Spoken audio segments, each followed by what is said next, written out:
G'day. Welcome back to the Best of the Rest podcast with Stix and Freeza.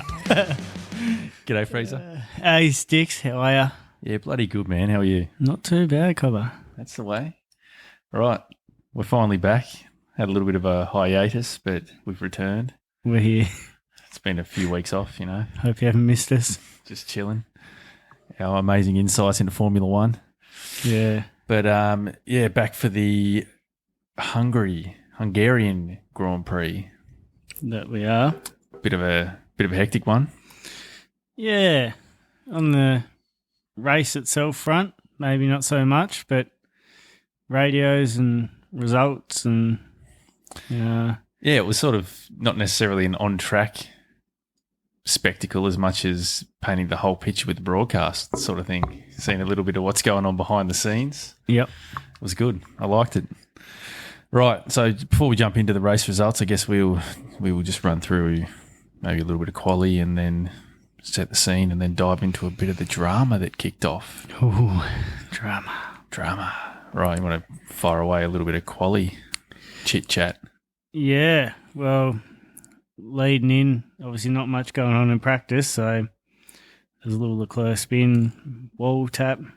So, yeah, that was pretty well it. So straight into quali. Well, Perez had his crash, Q1. Pressure building on the man, and he's bottled it again. Didn't do a whole lot wrong, but that's all it takes. Just could not afford it, really. No. And in the position that he was in the qualifying, he probably didn't need to push as hard as he was. No, well, that's the thing. Like, he could have cruised back to the pits and waited until the track dried out a little bit like everyone else seemed to do and then do their final runs. But no, he was, definitely what he doesn't need. We can get into that a little bit more later on. But then another Q1 exit with old George Russell. Yeah. Woo. Yeah. Old Rusty Russell had a little incident. Yeah, well, that was a weird one, wasn't it? Because Russell took responsibility, unlike some drivers out there that wouldn't do that. But no, it just seemed like they didn't fuel the car enough for him to, get a few laps in as the track evolved, which it was going to because it was wet or damp. Yeah, so he said there was a couple of mistakes that put him where they shouldn't have been. And then on that final run that they were trying to get in, they didn't have enough fuel to finish the lap properly. Weird. Yeah, a bit of a blunder from both parts of that side of the Mercedes garage. Unlike Mercedes too. Yeah. Usually pretty dialed. Yeah. What else did we have? Well, I guess McLaren front row lockout was probably the other major point with Norris on pole. Yeah. Sonoda crashed as well. Yep. Q3. Which probably one of his first real big mistakes, I guess, since the dive bomb at Bahrain on the cool-down lap. Like, that was a bit spicy, but he's been flawless since then. That was a good chat, that one. That was wild. And Sargent got himself into 14th, so one of his better starts of the season. Well done, Sargent. Still a position behind team Alex Albon, but enjoy it while it lasts, mate. 14th was decent result, and it would have been interesting to see what he could have done from there, but we know how that finished. He's driver under a lot of pressure, so we'll see how that pans out. Definitely. Rightio. So the race itself, obviously a lot of expectation on McLaren going in with a 1-2 quali result. Yeah. And after they sort of somewhat bottled it the week prior. Yeah.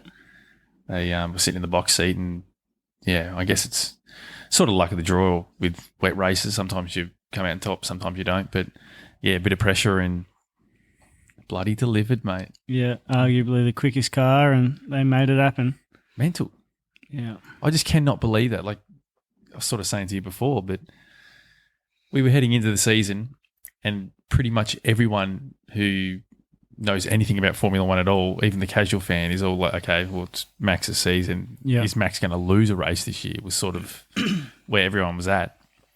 even the commentators on the broadcast, like, yeah, it's Max, Max, Max, Max. Yeah. And we've had 7 different race winners this year. Unbelievable. Insane. You wouldn't have dreamt of it. No. From, regardless of, last season, you wouldn't come into this season going, oh, yeah, 7 race winners. Yeah, that'd be all right. Yeah, I reckon that can happen. It's just unheard of. Like, if you were going to design a season to be entertaining, obviously Max is still way out in front in the championship race, but in terms of spicing it up in this sort of midsection of the season that we've had so far, it's been mental. And he's starting to get reeled back in, and obviously Red Bull as a constructor are getting reeled in. So pressure's building on Max. Yeah, a few more results like this one. Max trying some desperate moves like the one on Hamilton today. Which we'll have a bit of a chat about in a bit, but like that was, I don't know, I guess when you think about it, Max hasn't really been challenged in the last few years. No. So he hasn't had to sort of pull off any overtakes or actually battle with people. So it's probably not really something that he's super sharp with at the moment. Yeah, like he's had his overtakes to do, but he's always had a car that's, a second a lap quicker kind of thing. Press the DRS button and around the outside and see you later. Gone. Right. Well, anything else you want to quickly touch on with the race review before we dive into a few topics about the race itself? No, not particularly. Just, not a lot really happened in the race, and I'm sure we're going to get to it shortly, but the radio chat was what was most interesting. That was wild, wasn't it? Yeah. Normally the radio chat is just, a little bit more insight here and there, might paint somewhat of a picture of how the driver's feeling within the car, but this literally made the race today. It was someone making a funny comment like Gasly saying ciao past Ocon last week. I didn't see that. Didn't you? That's cold. Hit him with a chow. He was battling, teammate Ocon for a bit, and then when he got past him, he went ciao. That's gold. Yeah. How good. I guess we'll move on. Yeah. Topical drivers. Well, for me, and this is a sort of, actually, we'll just jump into the race winner himself. Our boy, Piastri. Aussie. Oscar. Oi, oi, oi. Insane. A bit of drama in the race, but leading early, we weren't confident that he was going to hold on. But first race win, unbelievable. Yeah. Tainted, would you say, with the driver swap? It's definitely tainted a bit. Like we were kind of chatting during the race, they probably Norris should have swapped straight away when it was only that 2-3 seconds gap. And then he would have had the 20-odd laps to chase him down, to battle, to do whatever, manage his tyres, whatever he thought was the best strategy, instead of taking off down the track while still getting team orders to swap and then having to do it on the last 2 laps when, it's done. Norris definitely could have won that, like swapped the position and then won it on merit, and it wouldn't have been awkward amongst the team. Like those celebrations, it just seemed like you could cut the tension with a knife. Like, for sure. Norris is ropeable. Yeah. It'll be interesting to see what sort of comes out during the week in the chit-chat. But it didn't look like Norris was going to hand that position back there for a while. I had my doubts. If I was a betting man with 5 laps to go and the radio chatter that you heard, I would have been putting money on Norris is going to win this race and he's not going to play ball. And with 5 to go, Norris was still trying to pull a bigger gap. Yeah. They're telling him manage tyres, turn yada, yada, yada, and then... 4 and 11 or whatever. He kept pulling. Yeah.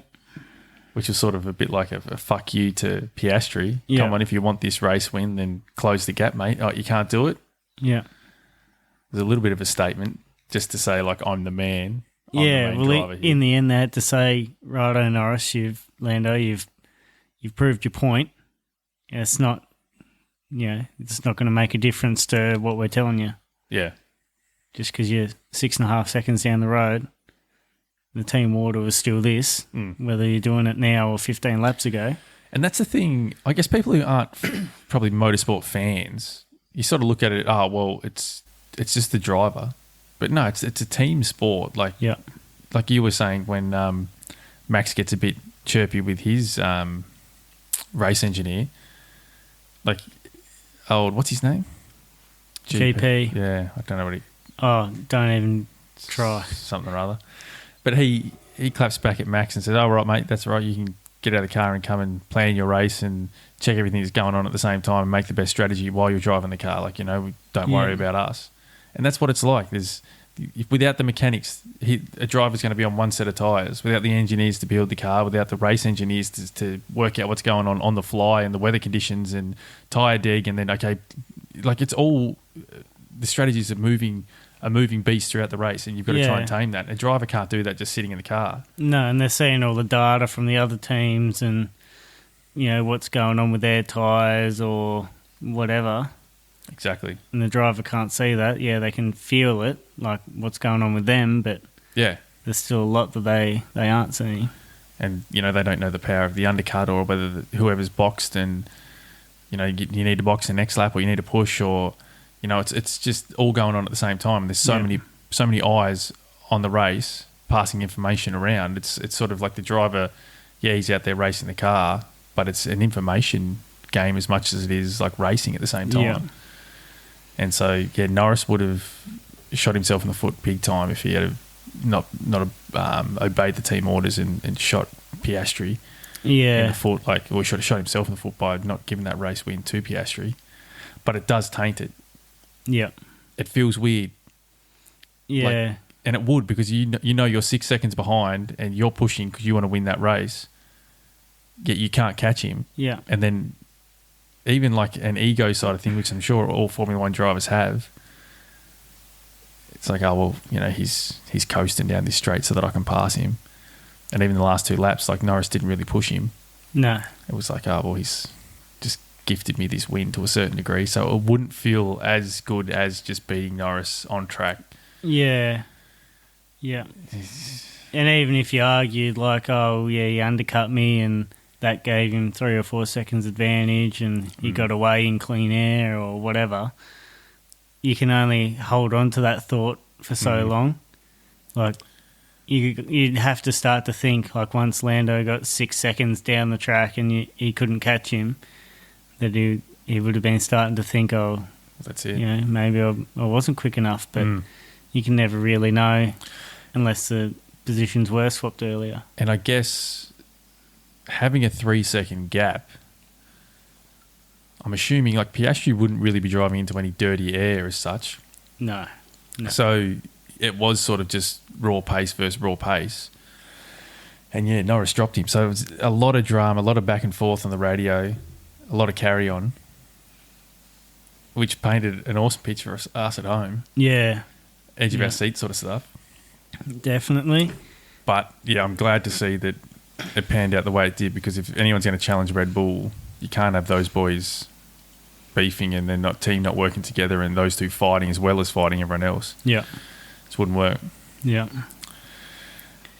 Well, that's a bit of a rant on a topical driver, but you got one to throw at us, Freeza. Well, mine was really the same. It was, Norris not wanting to get the position back. I've got one to throw at you. Throw it. Perez. What do you make of his race? It's a tough one. On paper, it looks all right. So, Verstappen finished 5th. Perez finished 7th. Perez started way down. What, Verstappen qualified 3rd, didn't he? Yeah, he was 3rd. So, Verstappen 3rd and Perez 17th, maybe? 16th. 16th? Yeah. Yeah, so Perez starting at 16th, Max 3rd. Well, there's the part that you focus on, really. So you shouldn't be qualifying that far away from your teammate and having a crash in quali when you're driving a top car. You're meant to be a top driver. And then in the race, the end result looks okay because Verstappen finishes 5th. Yep, dropped a couple of places. Maybe they weren't that quick, a couple of incidents, whatever. But Perez works his way back through the field, and the next driver down the road from him is Sainz. So it does look like he has pretty well got the most out of the car. Like maybe that's where they're expecting him to be at this stage. Especially, he was sort of racing against George and he beat George, so Yeah, it looks okay. but I still don't think it was a great drive. Yeah, I think you make a good point. On paper, it looks good, but I think what would really be concerning to Red Bull is McLaren's their closest competitor in the constructors, and they've just gone 1-2. Yeah. So Max has had an off day. Yes, Sergio was sort of close to Max, but what's 7th position is how many points? Bugger all, 8 maybe.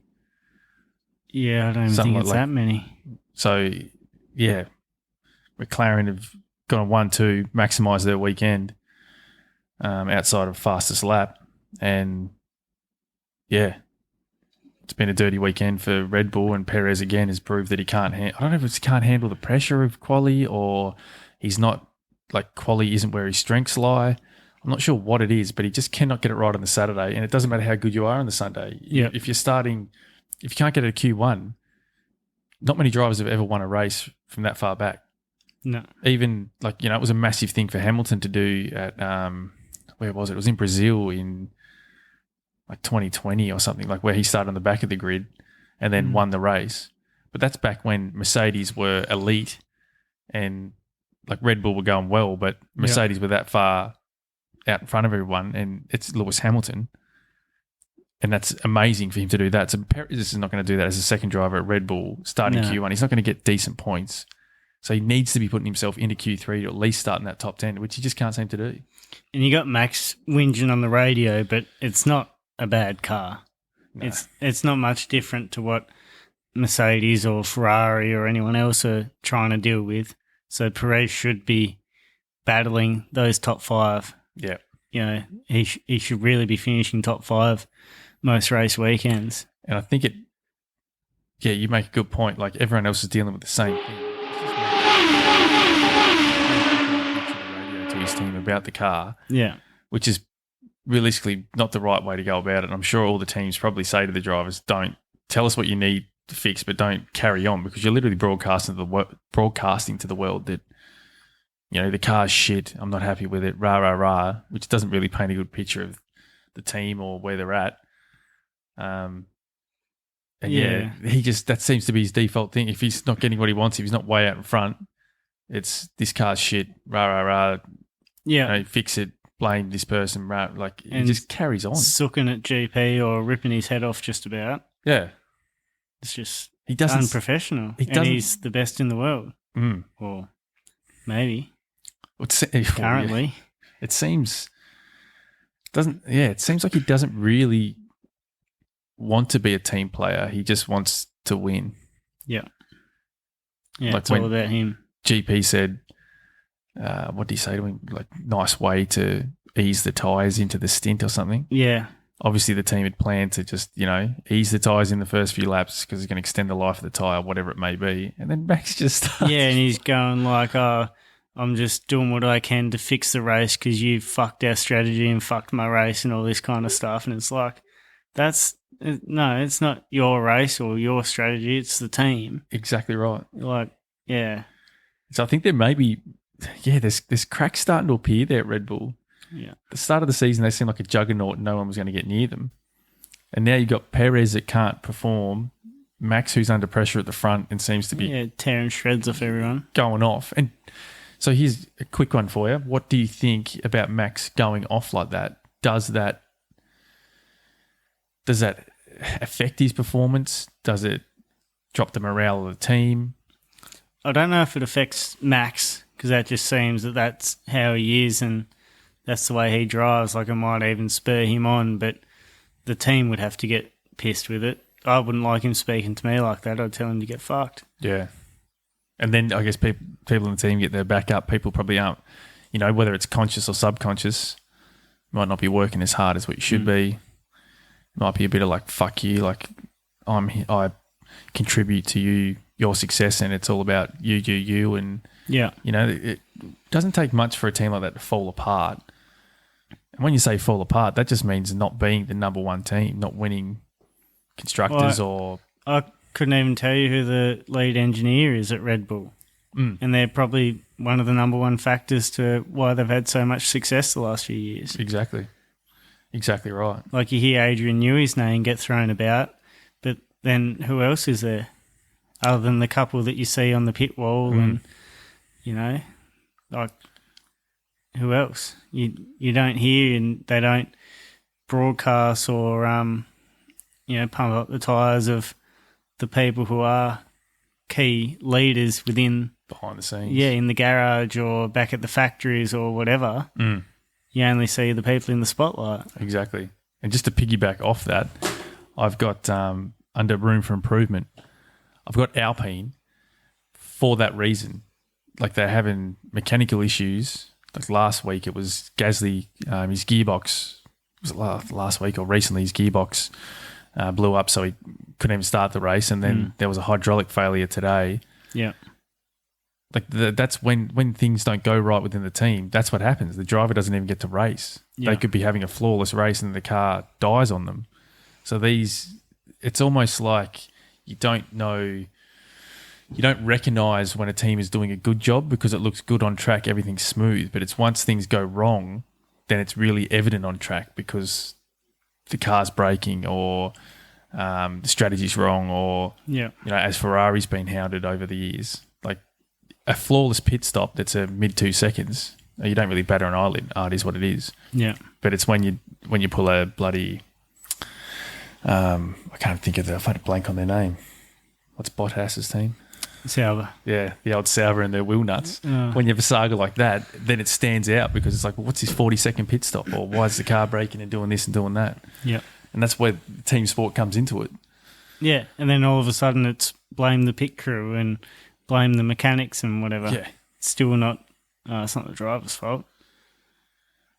But yeah, they like you say, they do a mid-twos pit stop and that's flawless. Like that's everything going exactly to plan.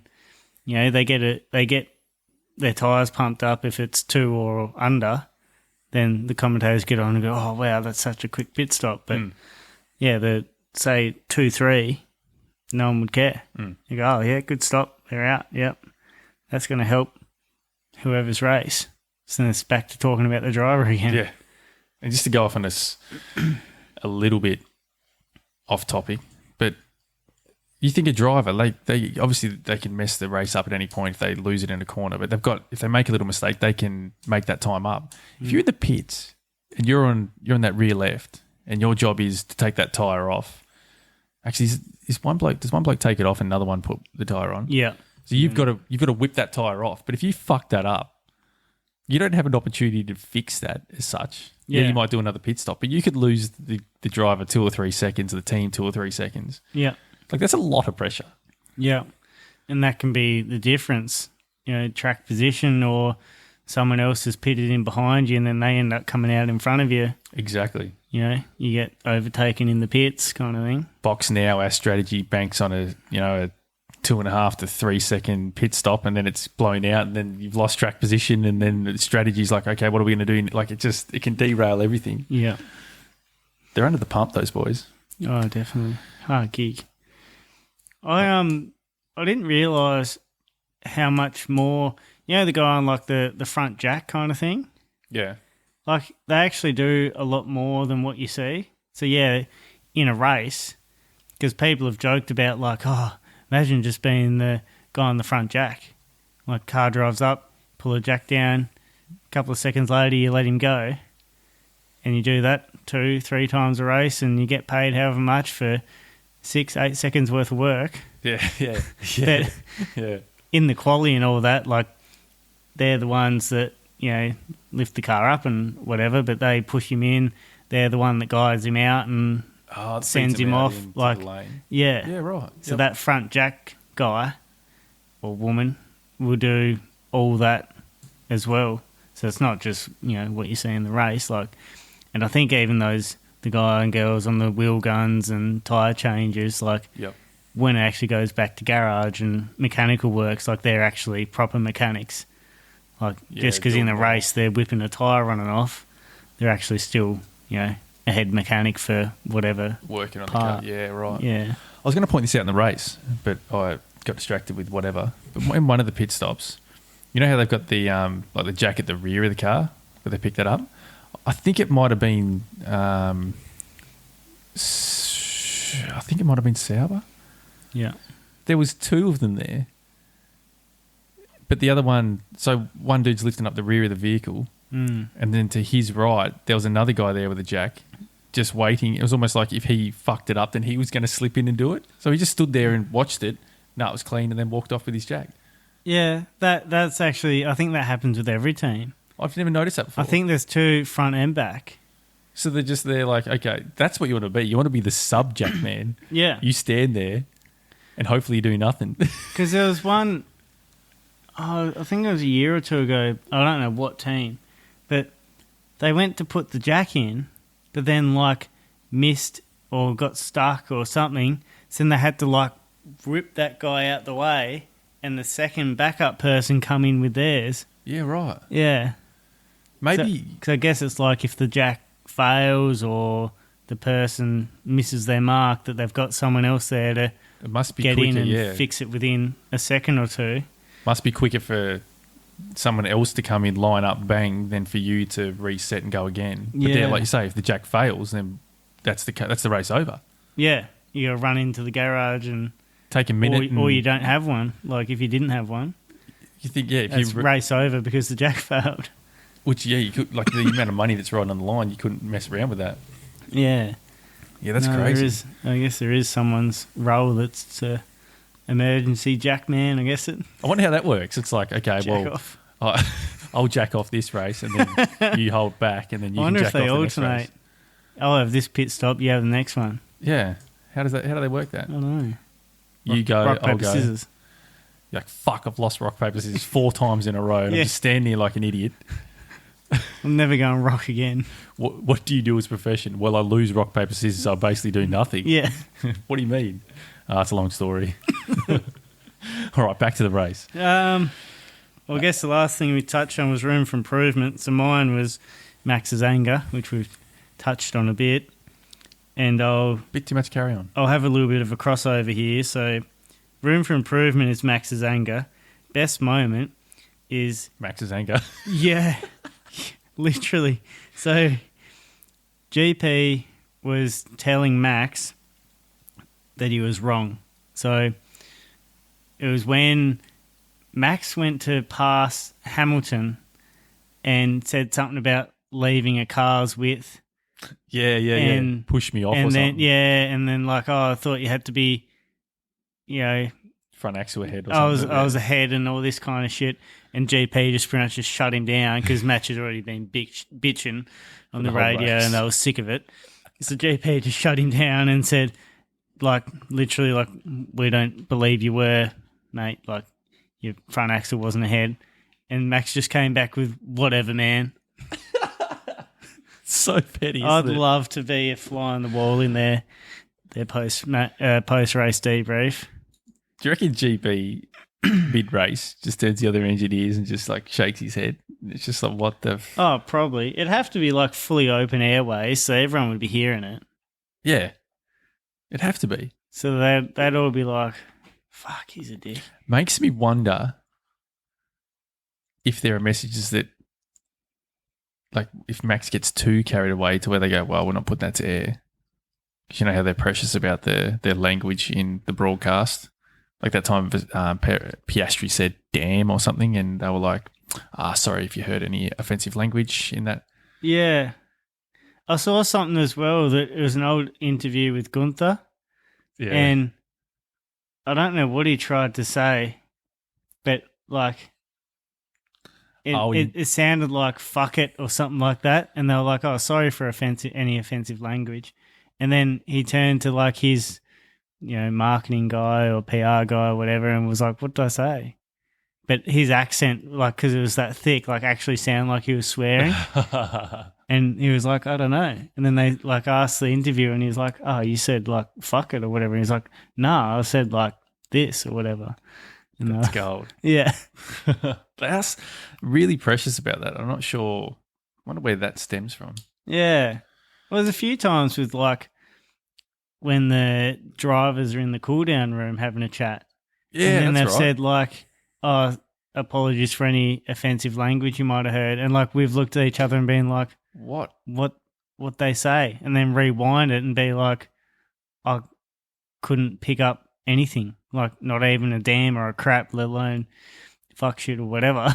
Yeah, it was almost like, oh, sorry if they didn't speak proper English. Yeah. And it wasn't up to your standard. What, did they mumble a word and... Weird. Yeah. Don't know. But obviously you get a broad spectrum of Formula One fans, from the purist to the casual Drive to Survive that sort of just here for a bit of drama or whatever. Bogan Aussies like us talking shit. But I like when you see the drivers and they're not in PR mode. They're not answering the standard questions, giving the standard answers. Oh, look, we're looking to improve this weekend. But what's a Stroll just going, yeah. Yeah, that muppet. But like when you see them actually be like a person, like chatting in the cool down room after the race, once, they've still obviously got a bit of adrenaline pump through their system. It's a bit more laid back. It's a bit of chat, a bit of banter. They're feeling good because they're on the podium. And like, I don't mind seeing that. Yeah. Or if you see them carrying on and they bip it in the like the radio messages during the race, it's like it shows a bit of passion, the stress, it sort of paints a little bit more of a picture. Yeah. But I don't really see a massive issue with it. No. But anyway, it's Formula One. It's Formula One. Do you want to jump back into driver of the day? What do you got there, Stixie boy? Well. I think driver of the day. Did they show the actual driver of the day at the end? Was it Piastri? They did, yeah. Piastri was. I recall seeing the votes. I think it was like 30 something, and yeah. I remember seeing the votes with X amount of laps left, and Piastri looked like he had in the bag. I've got Norris for driver of the day, and I'll sum it up briefly by saying second half of the race, he controlled the race and he gave the win to Piastri, ended up being a team player. Driver of the day. He had the pace to win the race, but did the team thing. Yep. Yourself? I can't give it to Norris because I think he was too selfish and greedy and ignorant. Keep going. Arrogant. No, I haven't got any other words. A few more. Pig-headed. Yeah. Mumbly, yeah. Bratty. I couldn't understand what one of those radio messages were. I didn't know that toys could be thrown out of a Formula One car while they're flying around the track. Yeah, a few toys in the cot that got thrown out. Got yeeted. Yeah, he just acted a bit childish, and like I understand what he's saying, but when it first happened, like it was obvious that the undercut was a lot more powerful. Like they were getting 3 to 4 seconds out of the undercut on the fresher tyres. So for him to be in second, pitted first to protect from Hamilton, which honestly I didn't really understand. I don't think he was that much of a threat if Norris had gone one lap longer, considering Hamilton had already pitted. Weird.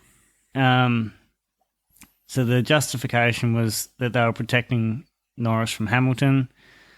So then Piastri would obviously be undercut, and they knew that Norris would be ahead. And the radio messages to Piastri that whole time was that this is what's happening and you'll get your position back. And then when he came into pits, they said, don't worry about Norris. Like, you're literally going to drive out and see him flying down the road. So it should have been, which the radio message was, it was, change him over. And to Piastri, once you catch up to Norris, he's going to let you through. And yes, I get that Piastri didn't catch him and didn't catch him immediately either. And that was probably to do with tyres to start with as well. But Norris should have switched the positions immediately.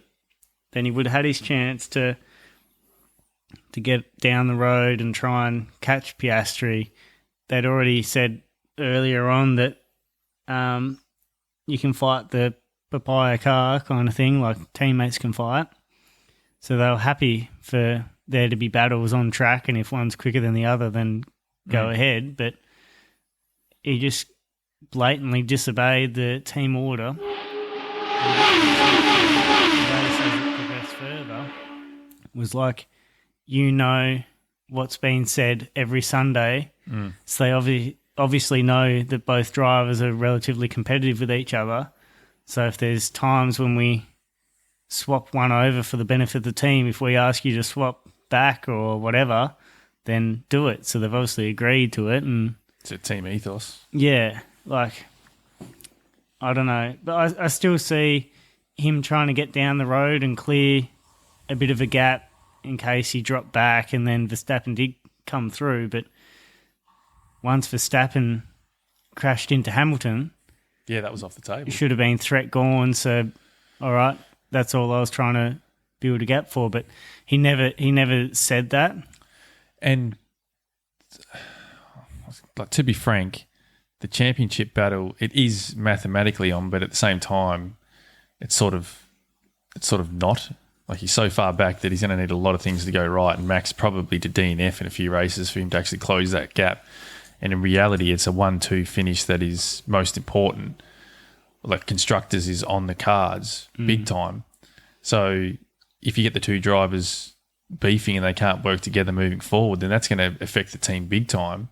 Even though, yes, Lando wants to try and battle for the championship, and he should, but that 7 points that he lost today, he's going to lose a lot more moving forward, not having Piastri's support. Maybe not even some of the team. Exactly. He might not get priority from the team. Like, you know, it can snowball big time. I'm glad that he made the right decision in the end and didn't shoot himself in the foot. Yeah.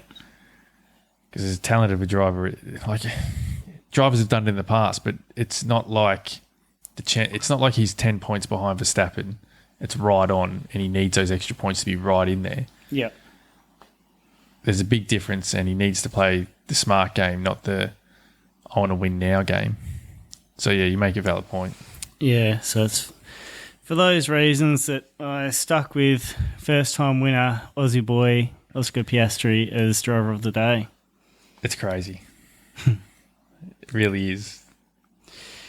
Well, I guess race rating then. What was your rating overall for the race? I've gone with a 6. I've also gone for a 6. I've got snooze fest for the first half. Yeah. Somewhat vanilla on track. There weren't even really a heap of overtakes. No, a great deal. But some spicy drama, which I did rate. Yeah. So there's no safeties, no real alternate strategies. Yeah, not really much jostling for positions kind of thing. The best parts was the radios. So I did love when the broadcast, there was was it when Max was battling with Hamilton? Max was battling with somebody, and then they decided to flick a replay of, I don't even know who it was, but it was like Hulkenberg or someone Hulkenberg for down the back 14th. straight, just to overtake him for Yeah, DRS 14th. overtake for 14th. I was like, oh shit, something's going to happen. No, he just drove around him for 14th. Yeah, Why the they're fuck like, we righto, let's take a look back here at Hulkenberg. And I think even Crofty was like, yeah, right. I thought it was going to be a crash or... Lock up or Yeah, no, it's just a normal just DRS overtake. around the outside. Oh, well done. He's in 14th. He's scoring 0 Beautiful points. job. Done well.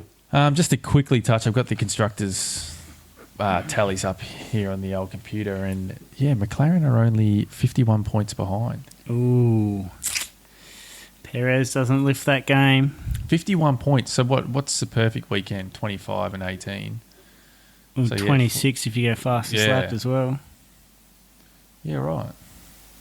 So you're talking 44 potentially if you'd nail a weekend. Yep. Damn. And then your competitors DNF. So if Spa, McLaren can pull off another 1-2 and Red Bull have an average weekend, you know, you could be talking a 20, 30 point deficit at the halfway point. Yeah. With McLaren with all of the momentum. Yeah. And Perez with none of it. Maybe without a seat even. That's a bit of chit chat going on.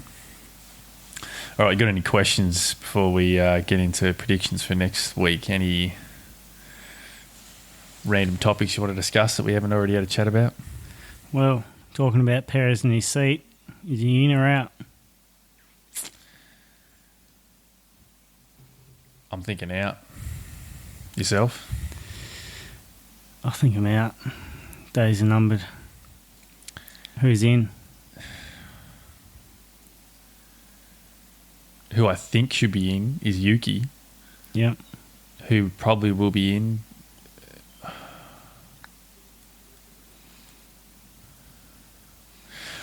Because Ricciardo's seat isn't signed on for next year yet.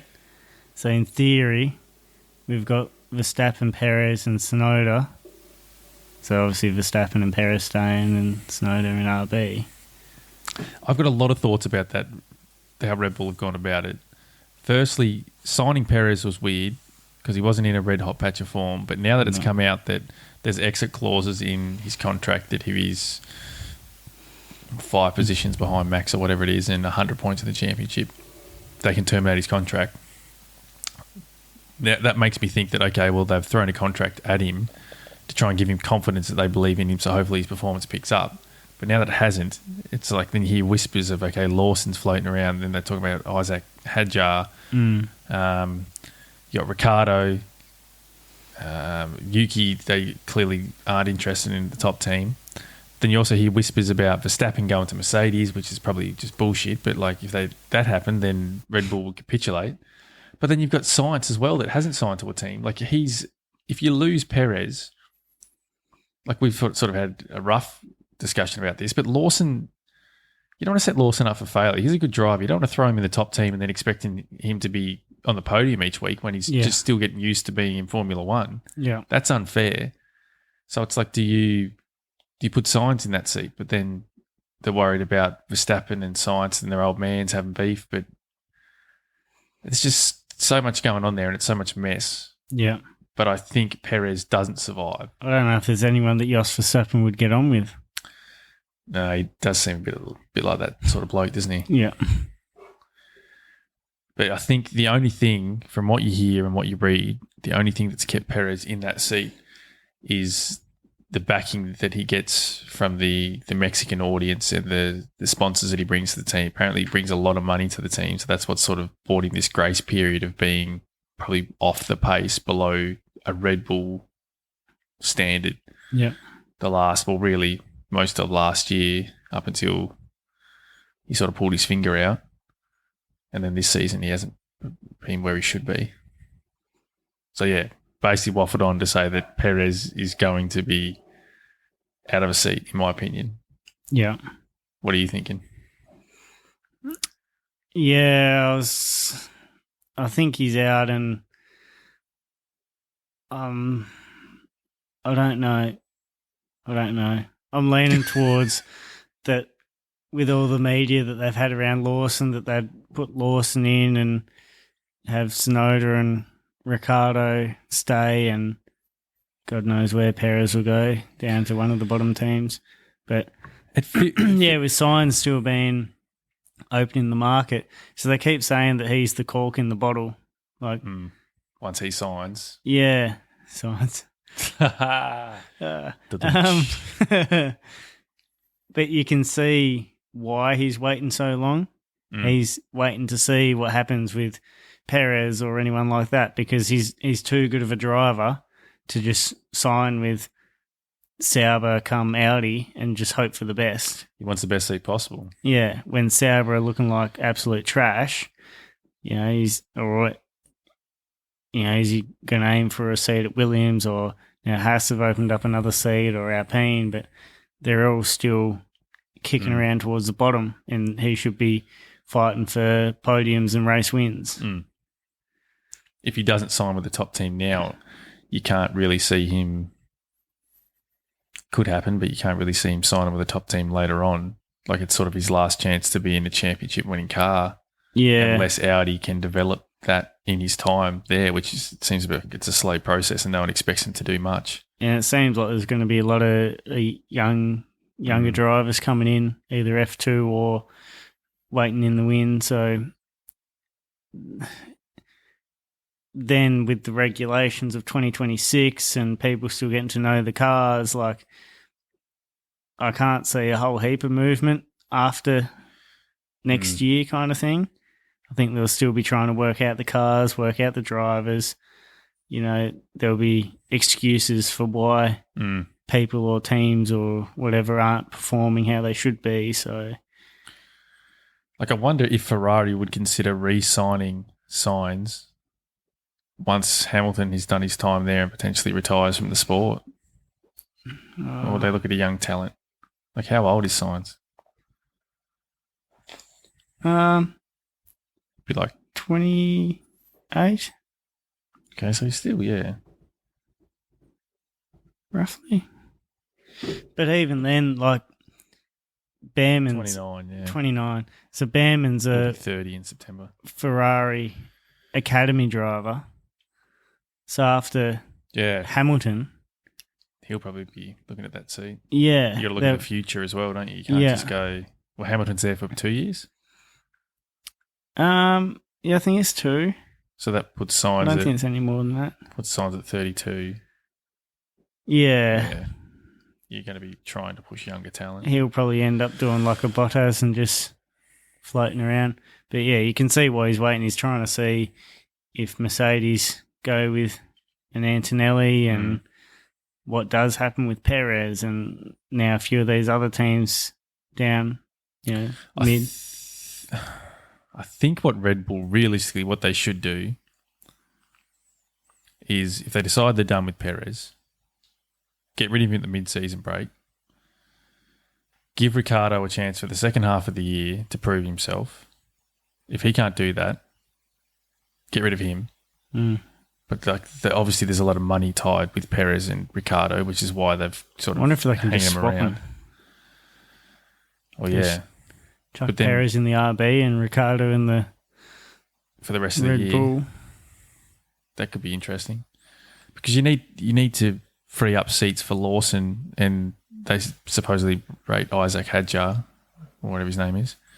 He's doing well in F2. So I think he's leading it actually. You need to free up seats for these drivers, and so it almost needs to come to a crunch time where it's like, okay, Ricciardo, can you crack it or can't you? Here's your last chance at the big time. Can you pull half a season together and get a contract for the top team for next year and bring Lawson in? But in reality, you just do not know what Red Bull are going to do. They do the stupidest shit. Sign young talent, put them in the pressure cooker, and then wonder why they can't handle it because it's their first experience in Red Bull and they're fucking 20 years old and they barely know up from down. And then you're like, oh yeah. And then they give them a half a season. You're not on the podium, get fucked. See ya. Yeah. So I don't want to see is Lawson thrown into the top team for the second half of the year and then they go, well, what are you doing, mate? You've done exactly what Perez has done, see ya. They've got a feeder team that they don't use. Exactly. And that's where it seems weird having Ricciardo there, and I've heard a little bit of kickback about that recently, but that's supposedly the young driver development team. So Ricciardo shouldn't be there, but he's only there because he's worth so much monetary wise. Yeah, promotion and all that. Or use him as someone to be a mentor for a younger driver. Yeah. Bring someone in that is just about brand new. And going off topic again, but that's where I found it surprising that Yuki signed with them because it's like, well, there's not really any promotion above RB. They don't want you at the top team. So why not chase down another seat and get out of there? And why sign Yuki to that team if you're never going to want to put him in the top team because of XYZ, whatever the reason may be? And the rumours were that Yuki wasn't happy. It was just the tyres with Honda. Yeah. So it was thought that he was going to follow the Honda supplier. Because who were they going to... I'm not sure who. Were they going with Aston? Might have been. I don't know. Or was it? Or did Audi come up? Yeah, maybe it was Audi. Yeah. But it doesn't... And obviously we're only getting outsider information. We don't know what the actual inner workings are. But it seems like why would you keep Yuki there when they don't seem like they want to promote him? Why not move him on? Put Lawson in there, Hadjar in the in RB as well, and then bump up Daniel to the top team. If you can't handle it, move him on, sign someone else. Yeah. But yeah, I mean that's all going to unfold in the coming weeks anyway. We can do a whole pod talking about the ins and the outs of what's going on with the driver market. Yep.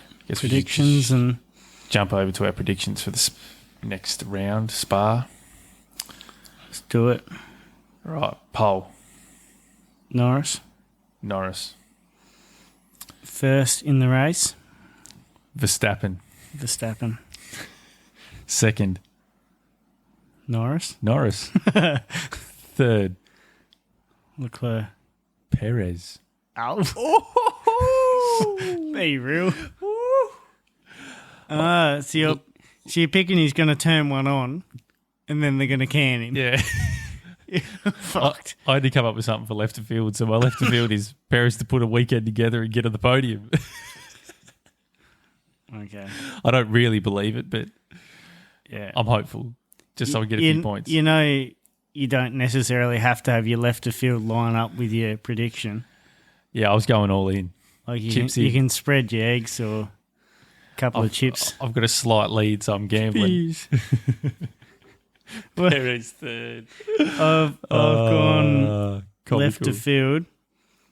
Sauber for their first points. Squeeze in nice. A point probably before the mid-year break. Okay, here's one then. What's more left of field, Perez to be third or Sauber to score a point? Probably Perez to be third at this stage. And that shows exactly how poorly old Perez is going. Sauber have been terrible. Oh, Will nuts. Have you got their highest position today? This race? Let's have a look. Like I'm pretty sure Bottas has scored an 11th in one of the past races, but where'd they finish today? Let's have a look. I don't think he was too far off. I think he might have been maybe. Oh no, 12th doesn't sound right. Bit lower than that. I think Ricardo was 12th. I think that was like 14th or something. Rings a bell. If my computer wants to play ball. Where are they? Maybe I've gone a bit too left of field. Yeah, 16th. Oh, shit. 16th, Bottas. I'm starting to regret this already. Zhou. 19th, effectively last. Because Gasly retired. Okay. Oh, well, I've put it there now. Left of fields are worth 2 points, aren't they? Yeah. Shit. Maybe 10 points next week. Yeah. Triple. Rightio. Well, that's enough of us waffling on. We'll wrap her up. Yeah, I don't even know what race we reviewed. We just talked about everything else going on in the... Yeah, that's ours. couple of radio chats and driver markets. Our bloody month-long hiatus has resulted in chit-chat about all sorts. But yeah. Right. Well, thanks for listening. Yep. Thanks to sponsors. Thanks to the sponsor. KO. And now you mentioned some more sponsors. Yep. Yeah. Thanks everyone. Yeah. Yep. Really thanks for the Good support. Job. Thanks to KO who doesn't sponsor us, but we pay them to watch it. For the privilege of get on board. Yep. Thanks to Uber Eats who we ordered our food through. Yeah. Great people out there at Uber Eats. Yeah. Shout out to don't make me say his name. I'm not doing that. Shout out to we'll get cancelled. What was his name? Yi Cheng. Yeah, shout out to Yi Cheng. He very good driver, would recommend. Yep. He will not spill your sweet chili sauce all throughout your order. Definitely will not do that. No, there's no chance at all. No comment. Right. Thanks to my big water bottle. Keep me hydrated throughout the pod. We are so far off the rails. Right. We're past our bedtime. We've got the tired sillies. Let's wrap her up. Thanks for listening to another episode of the Best of the Rest podcast. Please leave us a review. 5-star rating would be awesome. One star, not so much, but we'll still have a look. We'll cop it. Give us some feedback. Where we can do better. What you want us to talk about. All that jazz. And we will be back for another pod next week after Spa. Hopefully. Yeah, fingers crossed. No promises after our last run. We need to find a patch of form. Rightio. Catch you guys later. See ya.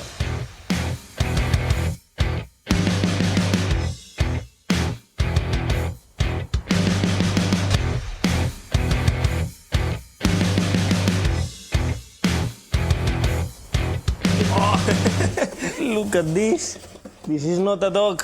This is a piece of shit.